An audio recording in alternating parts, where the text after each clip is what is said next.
打呼噜是肺不降、胃不降所引起，还有呼吸暂停综合症。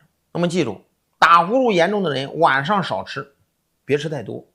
打呼噜严重的人还容易高血压，因为人活一口气，这口气是阳气，阳气在人身上升降出入，因为你肺降不好和胃降得不好有关系，所以说打呼噜的人是肺不降、胃不降。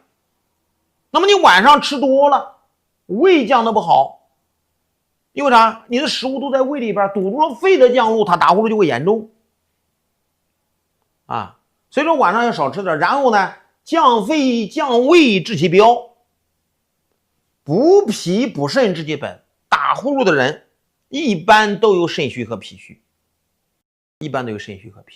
因为啥？因为肾虚了引起了脾虚，脾不升胃不降，胃不降堵住了肺的降路，肺降不好，于是就会打呼噜。有的老师不理解为什么会打呼噜呢？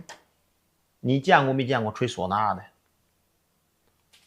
吹唢呐的外边呢就这么粗这么大，但是里边呢含在嘴中的就非常小。那么大家记住，就像咱们吹口哨，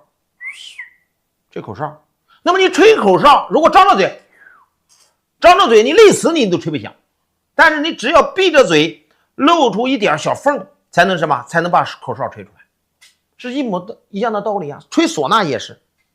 那么打呼噜说明什么？打呼噜说明你的气道狭窄，所以说在吹像吹唢呐一样来回呼吸，严重的呼吸暂停。这就是什么？这要你懂的呀。你明白了这个道理，你就知道你肾虚脾虚了。那么治本的时候补脾补肾，治标的时候降肺降胃，也可以降肺降胃补脾补肾同时来。